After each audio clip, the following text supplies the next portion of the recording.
2024 के लोकसभा चुनावों में बीजेपी को सत्ता से बेदखल करने के लक्ष्य के साथ 28 दलों के नेता आज मुंबई में जुट रहे हैं। 2 दिनों तक चलने वाला ये जमावड़ा काफी अहम माना जा रहा है, क्योंकि इसमें विपक्षी गठबंधन का संयोजक चुना जाना है। बेंगलुरु की बैठक में विपक्षी गठबंधन को इंडिया यानी कि INDIA नाम दिया गया। 1 सितंबर को सुबह 10 बजे से अधिकारियों की बैठक शुरू होगी और इसमें गठबंधन का लोगो और कन्वीनर का नाम सामने आ सकता है। बैठक शुरू होने से पहले शाम 5 बजे राहुल गांधी प्रेस कॉन्फ्रेंस करेंगे। लेकिन गठबंधन की खास बात यह है कि इसमें शामिल 28 पार्टियों में 7 कांग्रेस से टूटकर ही बनी है। इसके अलावा 7 दल ऐसे हैं जो कभी न कभी एनडीए में रहे या फिर बीजेपी के साथ सरकार में शामिल रहे। तीसरी बैठक में peasants and worker party of India के साथ एक और क्षेत्रीय पार्टी भी शामिल होने जा रही है। तो देखिए, आज की बैठक काफी महत्वपूर्ण है, क्योंकि सीट शेयरिंग, लोगो, कन्वीनर सब कुछ सामने आ सकता है। कितने एकजुट है इस चीज को लेकर, क्योंकि 2024 की बड़ी चुनौती सामने है। भारतीय जनता पार्टी की सरकार को हटाने की बात हो या फिर खुद चेहरा एक घोषित करने की बात, अब धीरे धीरे सभी चीजें खुलकर सामने आएगी। लेकिन कन्वीनर का नाम सबसे पहले, लोगों का नाम सबसे पहले, क्योंकि नाम तो दे दिया INDIA इंडिया, लेकिन गठबंधन वाकई में कितना एकजुट है, ये बैठक के बाद और दूसरी बैठकों के बाद धीरे धीरे नजर आएगा। जो सांप्रदायिक शक्तियां जो देश में दंगा फसाद कराने का काम करती हैं, भाई को भाई से लड़ाने का काम करती है, देश के संविधान पे जो खतरा है, जो लोकतंत्र पर खतरा है, उन शक्तियों से लड़ने के लिए हम लोग जो है एक हुए हैं।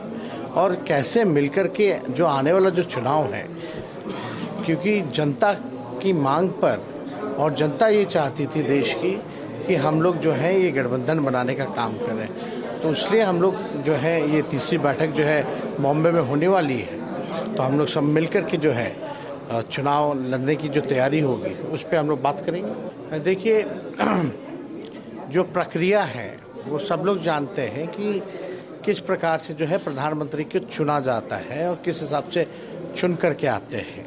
जो MP होंगे, जो बनेंगे, वो जो है अपना नेता जो है वो चुनाएगा। तो वो तो बात की बात है, लेकिन जो भी होगा मोदी जी से ईमानदार होगा, सच्चा होगा और जनता के प्रति वफादार होगा। यानी एकदम बेवकूफ़ बनाने वाली बात है।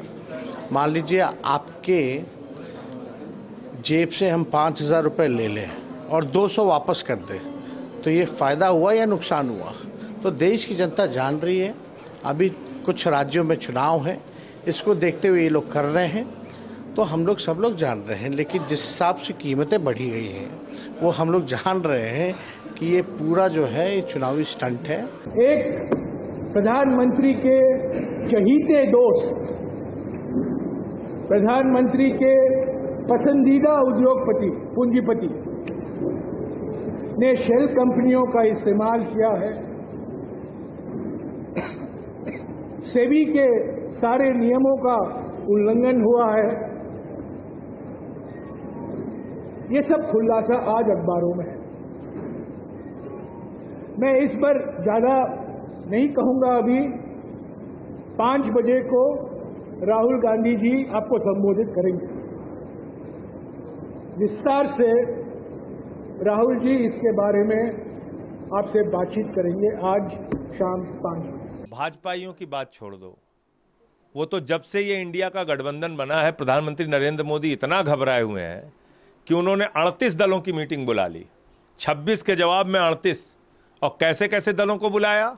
हम, तुम, क्यों, कहां, कैसे, लेकिन, वेकिन, मेकिन, कामा, फुल स्टॉप, सबको बुला लिया। जिसके एक भी सांसद नहीं, एक भी विधायक नहीं बोले आओ मीटिंग में एनडीए की। 9 साल तक उनको एनडीए याद नहीं आया।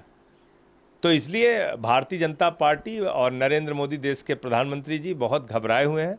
और मैं समझता हूं कि जिस तरह से इंडिया गठबंधन मजबूत हो रहा है, प्रधानमंत्री इंडिया गठबंधन का बनेगा, प्रधानमंत्री इंडिया का बनेगा, अडानी का प्रधानमंत्री नहीं बनेगा। मायावती जी तो एनडीए के साथ भी रह चुकी हैं, कांग्रेस पार्टी के साथ भी उनका गठबंधन रहा है, उनका गठबंधन समाजवादी पार्टी के साथ भी रहा है।